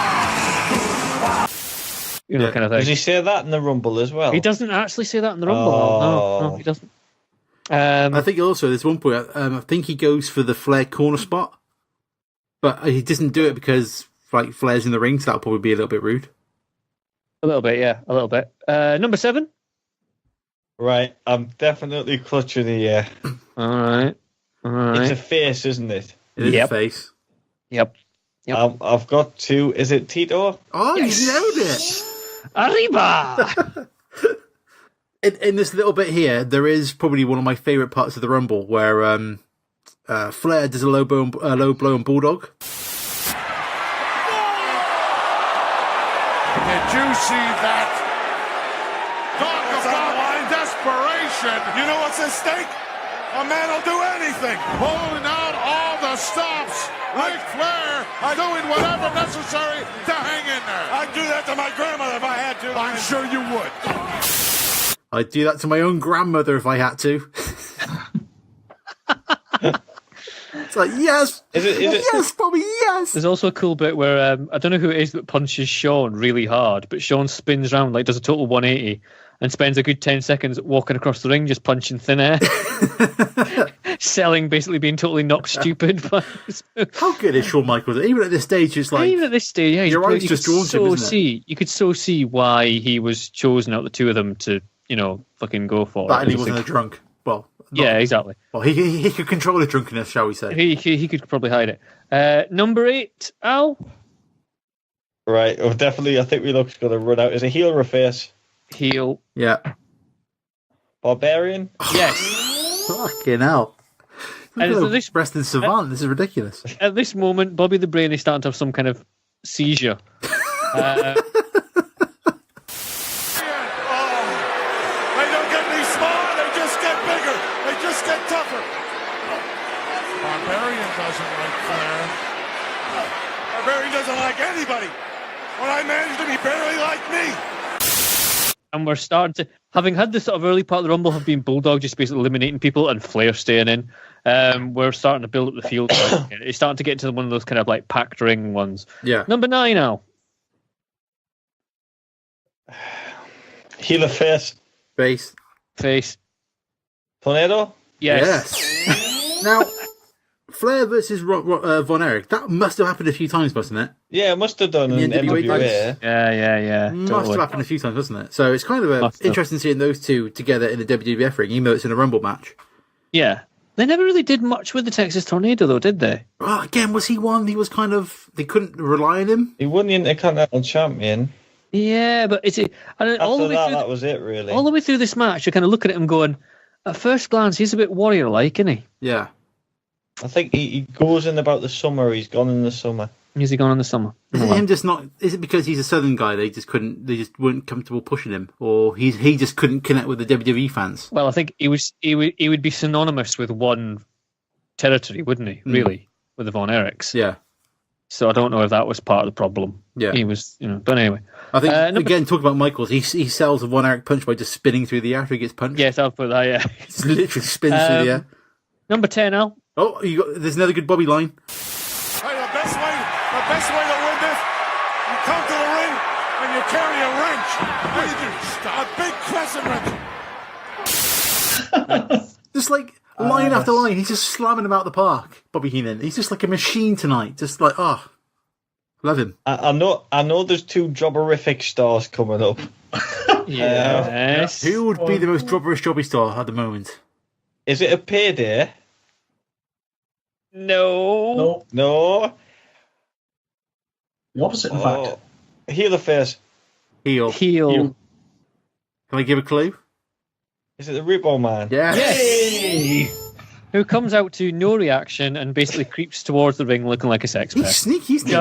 He's sneaky as hell. Yeah. Pretty much. It's not even he doesn't get booed, he doesn't get cheered, he just gets nothing. He just gets ambient noise. He sneaks out so sneakily. Number 11 now. See, I know them, but I just don't know the order. I know like the next 4, but I don't know if I've got the right order. Heel or face? Technically he's a face, isn't he? Heel, sorry. I think he's be a heel. Yeah. Is this the payday? No. Hulk Hoff then? No. No, you won ahead Close. yourself. You won ahead. Who was it? Greg Valentine. Oh, I knew he was. I thought he was 2 after. But he comes out with a decent pop though, mine, doesn't he?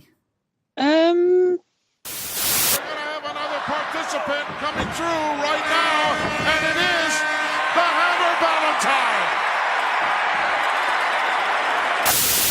Yeah. I don't know if not it's like he's in like a hometown or something, or somewhere he's been before, but he comes out with a decent sized pop. And they mentioned again in the last Rumble he lasted 44 minutes, of all things. Trademark. Oh yeah, they do mention his sort of record of the last time. It's also Monsoon really, really try to slam it home to Bobby the Brain that Flair ain't winning this because he's just so exasperated. It's just fantastic. He's like just the tone of his voice, man. Why don't you just forget about it, Brain? I told you, no one ever has drawn at numbers 1 through 5 and been there at the end. Shut up! 12 is Nikolai Volkov, as we already said. Up to no pop whatsoever. A Russian. with an American flag on his trunk. He lasts like nothing, does he? He's barely in there a minute. Oh, yeah, he goes. I put down here 3 people eliminated, and then Nikolai goes. You know who eliminates Nikolai? I can't remember. Repo Man. Oh, jeez. Eliminated by Repo Man. What? And also, Monsoon says about Volkov, it'll be good because things are pretty rough over there now for those Russians. Yeah. Thanks, Monsoon. And then Greg Hammer puts a figure 4 on Flair in the middle of the Rumble. Which makes sense. Slightly illogical, yeah. Doesn't make sense. Maybe he's trying to build like a match where it's like figure 4 versus figure 4 or something. It would be the most logical thing they could go for. Yeah, clearly. If Greg the Hammer was anywhere up on the card. Was anywhere near the top of that card. Had any kind of stroke whatsoever. Yeah, good. Yeah. It's a good idea, but no, Greg. It's not happening. But it's not going to happen. Maybe on an episode of Superstars, if they didn't wrestle jobbers all the time at this kind of moment. It's a shame Monday Night Raw didn't start a year earlier, isn't it? We've had that 3 weeks in a row. No, exactly. 13-0? That was Hercules, no? No. No. You're one too early. Oh. How many? You're one too early. Hercules is 14. Heel or face? Face. It's the boss man. It is. Right. He hits that ring like a rocket, doesn't he? Flying out. He does hit that ring with and the shirt's already sweaty and it's already open. And you can tell he's gone by that point. You can tell that. Yep. I put here Hammer's gone. Repo goes after Boss Man. Repo gets eliminated. Bit of a clear out period now. Yeah, Hammer eliminated. Repo gets 2 eliminations in this match. What's going on? Yeah, I don't understand it. Flair then eliminates Bulldog. So one of the longest lasting guys so far is gone. Tornado gets eliminated, and Sean and Tito kind of eliminate each other by kind of falling off the apron. They just kind of just fall over the thing, don't they? Yeah, pretty much. 14-0, as you know. Jobberlees. Payday, yes. It's nice to see that Hercules has kind of eliminated the whole small trunk issue by wearing long trousers. Yeah, that's probably for the best. That sort of that ongoing discussion we've had over the last few podcasts of having ridiculously small trunks. He does need bigger trunks, yeah. And that's where he's wearing tights. Full-length tights. Problem solved. No issues with him at all now. Yep. This would be his final pay-per-view for the WRF. Would it? Was this the end of the line? It is. Oh. Flair is hauled over the top rope by the Barbarian, but Hercules kind of dumps the Barbarian out instead. Just Bossman and Flair after Hercules goes, because Hercules goes fairly quickly. And then you've got a bizarre elimination. I'd have put here, Flair ducks out of the way of Bossman, who has the most awkward self-elimination ever. He hits him wrong. It doesn't hit him high enough. He's like, oh, I've got to do a little jump now. That doesn't not going to look awkward. Yeah, but it's kind of like Bossman just kind of wobbles out the Rumble, really. Doesn't do much at all. Flair is alone until 15. Piper. Yay! Huge pop from the crowd. Absolutely bloody unloads. Oh, no. They go outside. It's a sleeper hold outside. There's a great bit where Piper, he counters a Ric Flair atomic drop by poking him in the eye. Yeah. This comedy fashion just went one in the eye. There you go, Flair. 16 is it Jake Roberts? Yes. Who just sits and watches. Love it. Proper heel Jake, isn't it? Love it. This is coming up to one of Heenan's best commentary lines. Is this the debate between is it a skirt or is it a kilt? Oh, it's the DDT! I never thought I'd say this, but thank you, Ronnie. It's a kilt. It's not a skirt. It's a kilt. Oh, it's a figure 4 by Ric Flair on Jake the Snake. And look at Ronnie. He's giving it to both of them. Well, you no-good creep. You skirt-wearing freak. It's not a kilt. It's a skirt.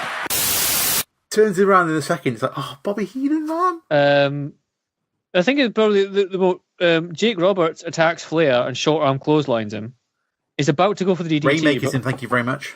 But then Piper breaks it up. Piper breaks up the DDT. What a bastard. Yeah. What a bastard. Anyway, 17 now. Is it Savage? No. You're way early for Savage. I'll give you a clue, Al, okay? Yeah. Oh. It's the Conquistadores spirit animal. Yes. Because him and Piper look like they're wearing the same clothes, so I kept getting them mixed up. They do, yeah. They look like a really bad tag team. And it's like he comes down to 2x4, he just kind of drops it, just like an idiot on the way down to the ring, and immediately starts a USA chant. Can I just say something here? Go on, Euan. I do not agree with the fact that this idiot is our spirit animal. Thank you. Tough. Sorry, all that. We had a meeting. Who else could it be? Anyone else but him? He's on the cover art. That's just how it The goes. Bushwhackers. No. Sure, why not? Vetoed. I'm not redoing the cover art again. I'm sorry. I'm not doing it. Right. 90 now.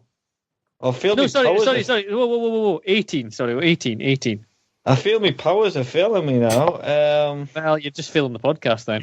Well, maybe if your powers are failing, you should go and do your taxes. Oh, this man. This man. Is it IRS? Yeah. Now, I'd just like to point out, by the way, when me and Al are in work, we need to use safety ties that are just clip-on ones. We can't use round the neck ones in case the ties go in the machines and suck us in. Yeah. So there's many a day I try and put that tie in the machine on purpose, but yeah, we have tried before. But I would argue that that's what IRS needs, because the first thing anyone does, in this case Hacksaw, is just grab the tie and start punching him. And you'd have thought, like, I mean, yeah, he can get it trapped into machinery, but he could still, like, choke to death on the tie in a ring, couldn't he? There's a certain health and safety aspect to him, yeah. I just thought, but then it's wrestling, so who cares? Pretty much. 19. Like, retroactively, it's a really awkward person to be in the ring. It's not Benoit. That kind of level, though, isn't it? But it's probably second. Is it Jimmy Snuka? Yeah. Yeah. Rest in peace and all that. Yeah, whatever. He still gets mentioned on everything on WWE and stuff. It's like they're just forgetting. Well, they're still calling him the Phenom here as well. Yeah. What was it? Something recently with Snuka that, like, it's just like, like it's normal, that it's a great moment and all the rest of it. Was it like when he was wrestling Jericho in that WrestleMania match or something? Well, and Jericho put him in the walls of Jericho, and if Jericho could have stepped away and he would have stayed there. Number 20. Undertaker. There we go. Who eliminates Snuka straight away. Yeah, once again, proving who the real Phenom is. Yep. And I think he would win the title of the Phenom. Roman Reigns. He'd win the title of the Phenom at WrestleMania 8, wouldn't he, I think? No, 7? 7. Yeah, that's when he won the title of the Phenom, so we have to remind him who actually is the Phenom now. Pretty much, yeah. And then Brock Lesnar beat Taker for it, so I think Lesnar's now the Phenom. I'm not sure where that title is anymore. I don't think this is how it works. Flair yes, it is, because they call Super the Phenom, and then they call it the Undertaker, so he beats him for the title. That's how it works. It's wrestling, Cameron. Come on. Oh, Jesus. Taker gets IRS in the corner for a choke slam. Flair just chops Taker, and Taker just kind of turns around to face him. It's just really weird. Well, he's no cell dead man, is he, at this point? It's like the zombie guy. I know we're getting jobber overload very soon. Have we reached jobber level yet? No. No, we're far from jobber level. Savage, then, yeah. Yes. Who cannot wait to get to Jake straight away, but can't. Because Jake hides like a slimy snake. Yep. Macho Man then eliminates Jake and then eliminates himself, chasing after Jake Roberts. Also, Snake punches the bandana off Macho's face, which I quite liked as well. He does, yeah, he does. Pops it straight And off his head. does someone not then use it to choke someone? It's in the ring for a while, I think. Yeah. I think it's Hogan's shirt possibly later on. That's Hogan. Yeah, it might be Hogan's shirt, yeah. But then there's a bit of confusion as to whether Savage is actually eliminated, because... Undertaker goes, Macho's done that wrong. I just need to drag him back into the ring and we can carry on properly. Yeah. That's what it seems like. They kind of, first of all, on commentary, they say, Savage has eliminated himself because he's gone. And then, like, they say, oh, no, he's not. He can't because he didn't have anyone eliminate him. You can't eliminate yourself. He wasn't propelled. He was not propelled. Yeah. 22. Right.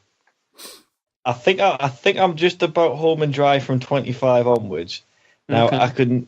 Hang on, what have I got? 22, 3, 4. I could name these 3 guys, but I don't know if I can get them in the right... Heel or face? Heel. Right, 1 or 2. Jobbery or all right? Jobbery. Is it Skinny? No. Or is it the Berserker? It's the Berserker. Right. Half a point. I haven't put much after that. 23? Just say, when the Berserker comes out, you can almost hear the disappointment in Monsoon's voice when he says, it's the Berserker. We've got another one coming out. Let's take a look here. Who is it? And what's his specialty? The Berserker. Are we still very much jobberific? Yeah, very jobberific. Yeah. Is this one Skinner or... It's a face. Or is it Virgil? Yeah. Yes. Just think, Virgil's, he just came out, right? Yes. Number 23, right? Who knows how many bags he's gone through in the bag? all these people in the ring, and how many of those bags has he gone through? 24 Al. Right. Jobbery? Yeah, pretty much by this time. Yeah.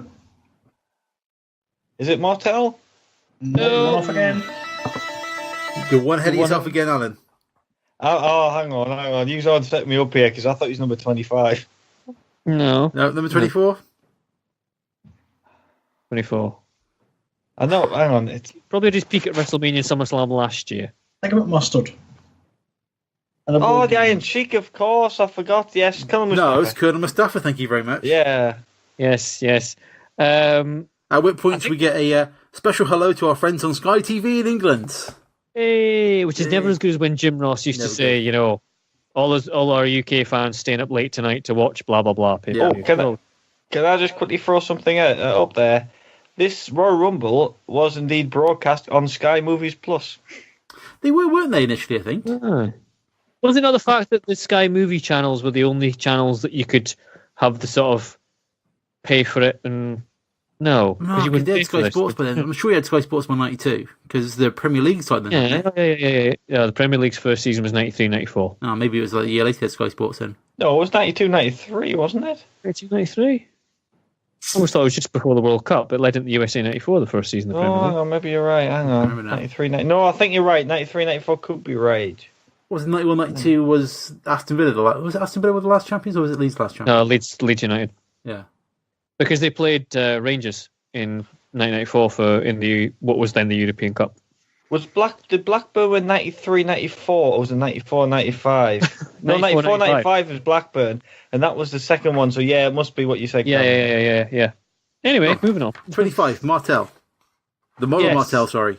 Mustafa has gone, by the way, in this time. And then they were Macho. I think Heenan starts talking about Hogan lucking out at this point on this draw. Wink. Is it Hogan next? 26, Alice. Yes, it's the racist mahogany bastard himself. I've written down here. To come straight in, I rake on Taker straight away. Yeah, straight to the eye rakes. Straight on the eye rake. Hogan eliminates Taker, then Berserker, and Shaw and Virgil then eliminate each other, weirdly. Yeah. 27 now. Wait, again, with the cheating Hogan, so at this point, he after eliminating Berserker, he takes his shirt off, and then starts choking Martel with it. Yeah, he just for no reason. He just starts choking out Martel with his shirt. It's like, what the hell are you doing? You're supposed to be the good guy. What's going on? It's just crap. Where do we get to now? 27? Yeah, Skinner comes in. There's a weird visual of IRS wearing Hogan's ripped shirt like a scarf. Yeah, it's a bit strange. It's just like a weird visual just there for a second. It's like, I don't understand what's going on. It's a bit strange. 28, Al. It's 1 or 2. I'm probably going to put Slaughter. Yes. Skinner by this time has gone already. Macho chokes IRS with Hogan's shirt. Piper and Hogan just start eye raking each other. Yep. 29. Sid. Yes. Who does the moronic thing of chucking IRS over the top rope, but then not finishing the job and just turning around and walking away as IRS slips under the bottom rope again. Number 30. Well, Monsoon spoils it for me anyway. What? Monsoon announces who it is before he even comes through the curtain. No secret involved here. The guy who drew number 30 is going to be coming out in 5 seconds, and it'll be no surprise. It is the Warlock. But you never know. It can only be one guy. I told you, the Warlord. I knew it. I was right. And what about this? At this point, Slaughter gets eliminated by Justice, by Sid just basically throwing him over the turnbuckle in a really horrible way. Oh yeah, I remember that. Yeah, you can kind of imagine like doing that to Michaels because he's probably athletic enough to take that kind of bump. But by this stage, Slaughter's like an old man. Slaughter loved taking that bump. That's one of Slaughter's trademark. Nasty as anything, man. It does look a bit nasty, like. So that's Slaughter gone. IRS gets eliminated by Piper by using his tie. He shouldn't have worn a tie, should he? Shouldn't have worn a fucking tie. Be a champion by now. Flair and Hogan end up brawling outside. Yeah. It's patently obvious at this point in time that the original WrestleMania 8 main event was going to be Hogan and Flair. Yeah. Because it's all the interactions between them two. Yeah. I mean, Warlord goes out. The Beef gets eliminated by Hogan and Justice. Yes, Warlord goes quite quickly. Yeah, Piper and Martel left, get eliminated by Justice. We've got Justice, Hogan, Flair, and Savage left. Which is not a bad final four. But doesn't Savage sort of like... Savage is like he's asleep, and Justice doesn't want to wake him up, so he very gently carries him over the top rope. Yeah. I was about Savage is held up by Justice, but Flair running knees them both. Macho's gone. Justice is busy watching Hogan try to dump Flair out, but he chucks Hulk out instead. Yep. And Hulk Hogan, rather than buggering off, Hogan just sticks around. So Hogan pulls Justice out to the outside, which is a totally scuzzy heel move. Ooh. He's a heel. He's just such a heel at this point. And I mean, on the network version, I think it does have the pop for Hogan being eliminated, doesn't it? I think it does, yeah. Because a lot of the tapes at the time, they kind of mixed in the booth, didn't they? But it does have, I think they, don't know if it's the original audio or whatever, because, you can't always trust what's on there with, with them editing the files and everything. But it does sound like there's a big pop when Hogan goes out and they are cheering for Justice. So, that kind of thing holds water, doesn't it? Already at this point, I mean, it's going to be another 5 years until Hogan has a major 4 years. Yeah. Until Hogan has a major overhaul of his character, and then even then, as we know, it won't even be in the WWF. But I think people are already sick of him already. Yeah. I wasn't. But you're different. You're different to everyone else. But then Flair's champ. But this is my big point. Flair then has to leave the arena because we're going to have a Sid and Hogan stare down. So regardless of the fact that Flair is the bloody world champion and he's come from the NWA and he's now the top of the hill and he's going to cut a promo, he can't cut that promo in the ring. An hour. Yeah, he's lasted an hour. He's broken the record for the longest time in the Rumble. No. Yeah. He has to go to the back and have a sort of, backstage promo because Hogan and Sid Justice are going to have a little bit of a stare down. Flair wins and Hogan is last in the ring. Sigh, yep. And then they have a little kind of... I'll kill ya. I kill ya. I mean, the Flair promo backstage is good. It gives good... the Flair promo was amazing. When you're the king of the WWF, you're the king of the world. I mean, the press is watching or something. Like the press is there as he's doing the promo or something. Super exactly. And it's like Mr. Perfect with his, we don't want to be the guys to say we told you so. But we told you so. Okay, very good. Don't forget, put that cigarette out. Yeah, I'll put that. That's my final word in my notes. Put that cigarette. Who was smoking? Ric Flair, you have made world. Put that cigarette out. You have made World Wrestling Federation history here tonight. Well, apparently I've done some research on this. Oh, here we go. I thought that's exactly what I've asked, because I knew you had. Well, apparently he mentions it very briefly on the History of the Royal Rumble DVD. Yeah. Now I don't know if this is some sort of hidden extra, but it's on like the intros to it, but it's not mentioned again on the disc. And he says, yeah, that was 20 odd years ago, and people still come up to me and ask me to go to put that cigarette out. But anyway, another story is some guy on the website claims, again, I'm only going with what he says, claims that he asked Mean Gene years ago when he met him, what was going on. And apparently Mean Gene couldn't recall it very well, but then eventually did, and literally says he just basically, some guy was smoking, one of the productions crew, and he thought it was terrible that the smoke would get on air, and he just said, put it out. That was pretty much the story. I suppose, yeah, you wouldn't want, like, here's the place that looks like it's on fire. A little bit of smoke rising from the thing. So yeah, then we're out. Montage to finish with a funny song over the top.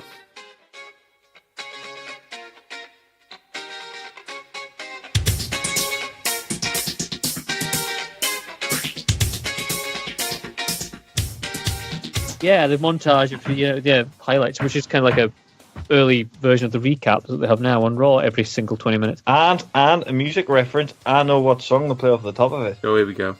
Go on. It's a Rush. Yes. Is that because it's a reference to LOD's Ooh, What a Rush? That was the 1992 Royal Rumble, the pay-per-view that got me into wrestling. Looking back, it's still the best Royal Rumble match. Yes. I'm calling it. It's still the best actual Royal Rumble match. I'm backing Cam up on that one. Ooh. Still the best. I have to do some research back. The best. There is nothing has ever come close. Is that fact, or is that nostalgia talking there, Cameron? Or? No, that is me talking. I mean, I know it's you. I know. I'm not disputing that. I can hear you. I can see your face on Skype. For the world. You know, that's it's the best Royal Rumble match. Still the best Royal Rumble match. Right. Okay. What, 25 years later? Mm-hmm. Still the best Royal Rumble match. Quarter of a century on. Already. Okay then. Yep. Alright. You're wrong, but you know. Are you not? You're not. Well, what's better than it? I don't know. I need to do some research. I need to, Well, yeah. Well, there you go. You don't even know. You don't even know. You don't even know. This is Mr. Politics. I'm not having you calling another thing. You don't even know. Well, you're not even putting anything up in opposition to it. Because I can't think of anything right now. How am I politicising this? You are unable to provide a counter argument. You politically outmaneuvered me before I even knew there was a manoeuvre going on. What about this year's Royal Rumble? Shut up, Al. No, not as good as this. Last year's was better still.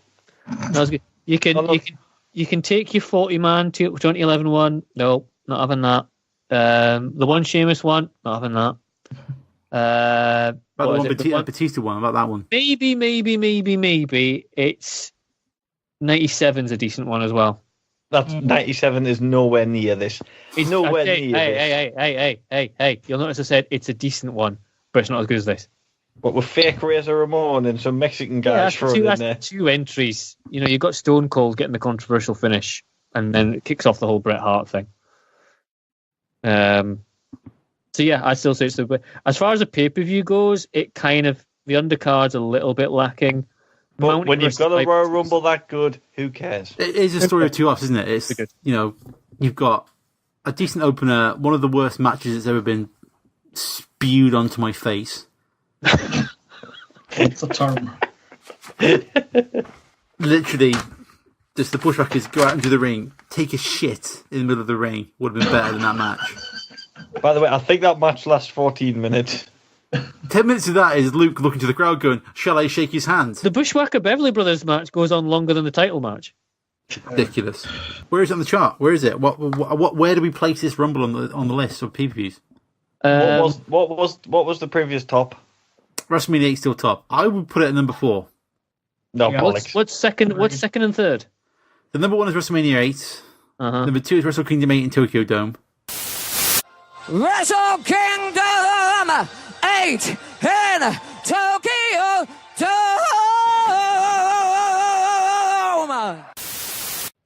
Number 3 is SummerSlam 2002. And number 4 is Survivor Series 1995. Yeah, 4th. Number 5 is King of the Ring 93. Oh, God. Well, I would say this is number 2, if not number 1, easily. It's historical significance. I know Alan's only saying that because he's racist to the Japanese there, so we can ignore that vote. No, I'm saying I'm agreeing with him. Because the pay-per-view, as good as Wrestle Kingdom is, this means far more to me than Wrestle Kingdom does and ever will. Yeah, but just the quality of it, though. Come on. Shut up, Phil. Shut up. It's you don't have 50% vote for putting it in second place now. You will not let it go above Tokyo Dome, will you, Ewan? Absolutely not. Thank you. 3 at tops. All right, we'll put it in third then. Yeah, I'm still not happy. Because as a kind of executive decision, an agreement between. Is that a compromise? I think the fact that Bushwhackers match is on this card drags that down way more than that. Don't. You're letting the greatest tag team in all history cloud your judgment of an overall show. I'm disappointed. We'll put it at number 4 then, yeah? Number 4. No, 3. 3.5. 3. Number 3. Yeah. Third. 3.5. Third on the list. Third. All right, fine.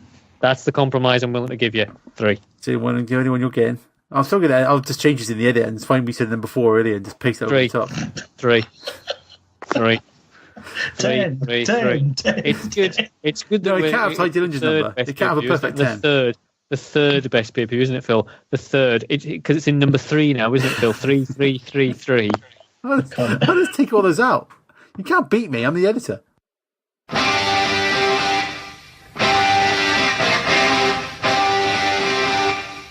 Okay, what are we doing next time then, chaps? Well, funny you should say that, Al. I said it a minute ago. And Euan said it a minute ago. But we've had a listener request. Wait, so what's this to this?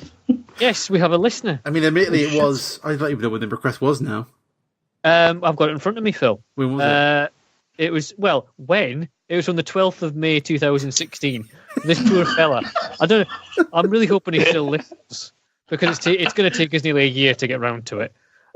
Simon Stevens has said a confusing but decent WCW pay-per-view that has to be covered is the Lethal Lottery. I'm sure it was a Starrcade. And then he's later said the one I was thinking of was Starrcade 91 Battle Bowl, but it seems that took place in 1990 as well as a standalone Battle Bowl pay-per-view. So there you go. So we're going to do Starrcade 1991, which was the Lethal Lottery, the tag team Lethal Lottery. Thank you, Stone Cold Simon. Thank you for that. We're going to do it. It's from the December the 29th, 1991, from the Norfolk Scope in Norfolk, Virginia.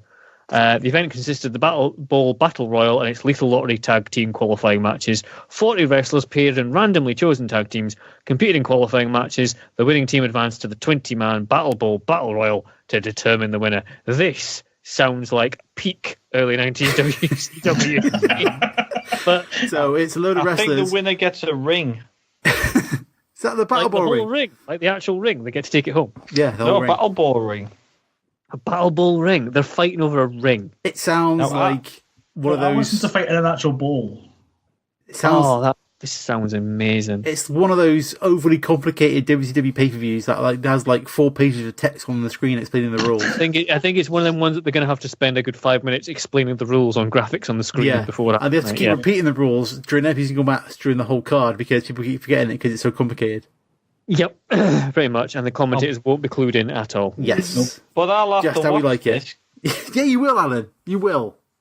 I can't go off me memory. You made me watch the Beverly Brothers versus the Bushwhackers stinking out the Knickerbocker Arena. Come on, even I wasn't that fucking stupid to watch that again. I mean, come on.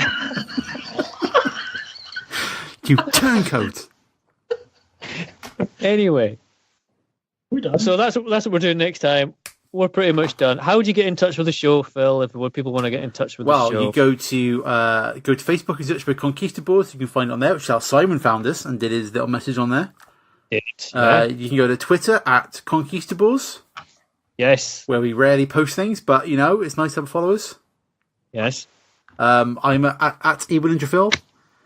Cameron's at Triple H. Ewan's at Wandering Ewan. And Al's just somewhere around Newcastle somewhere, I assume. Yes, just wandering the streets. Somewhere being Geordie drinking a bottle of Nuki Brown Ale. Yes, I think indeed. That's pretty much as you find us. If you're looking for an eye test in the Cumbria area, you might get Cameron. Who knows? Well, tomorrow, yeah, you probably will, because Al's got a day off because he's watching the Grand National. The best day of the year. Is it though? Yes. Is it for a wrestling podcast? Is that really the best day of the year?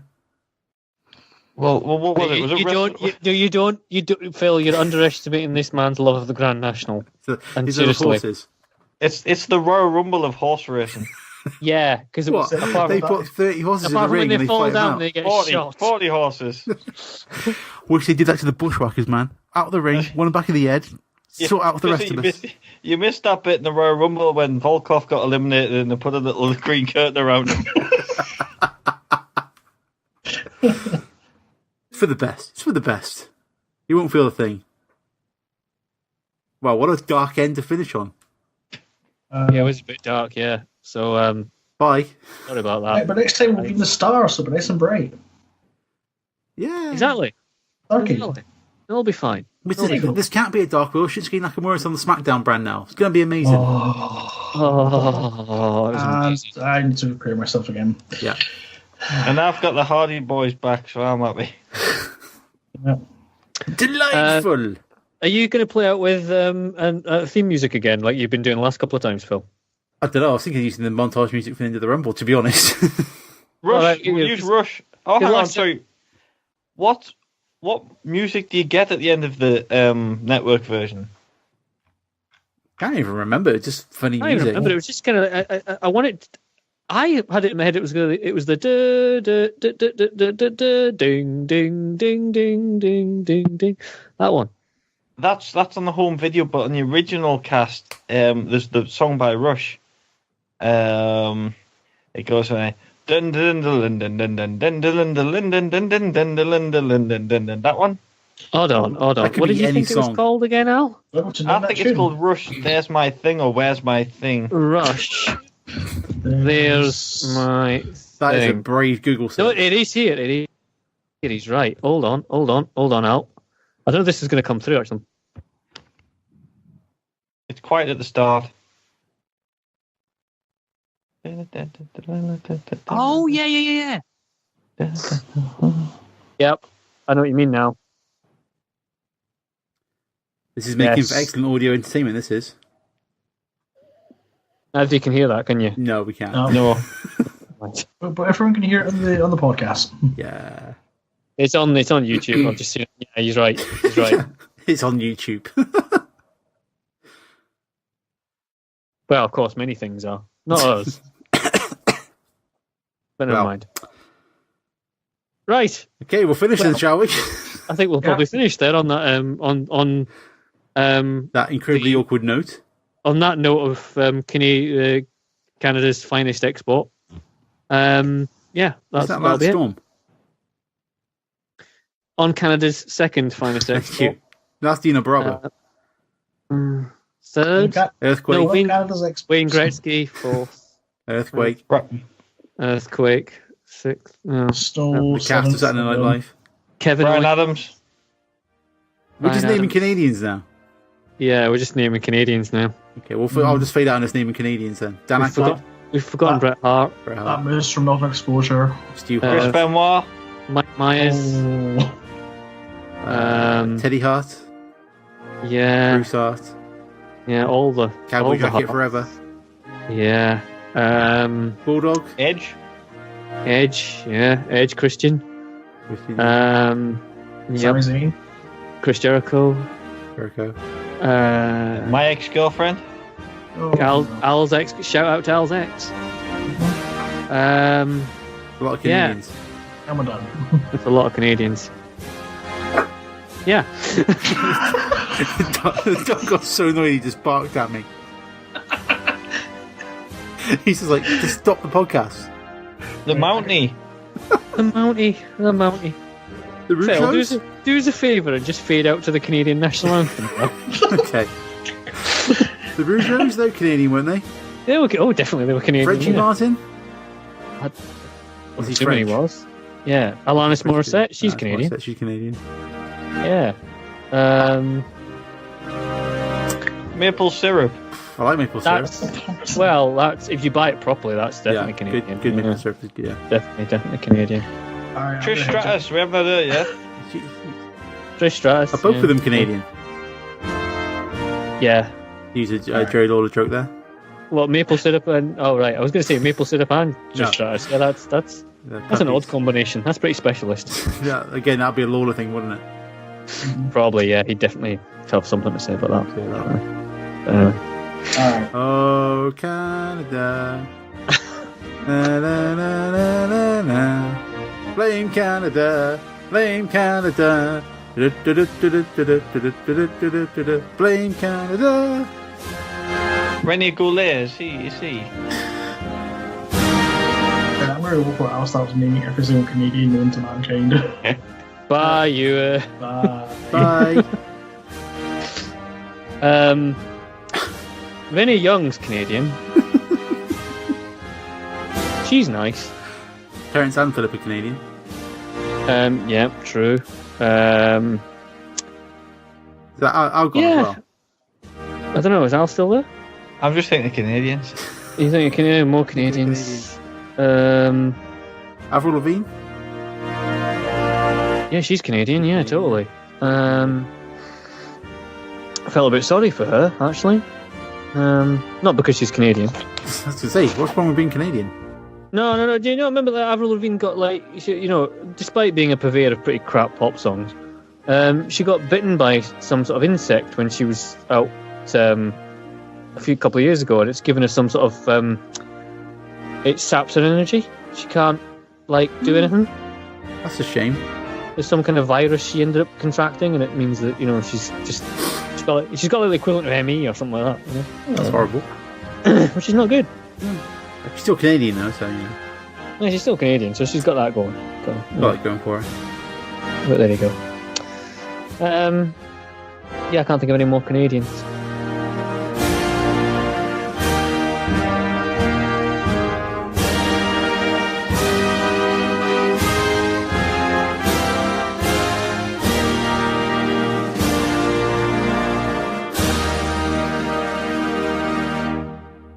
Ladies and gentlemen, the Conquistadores have left the building.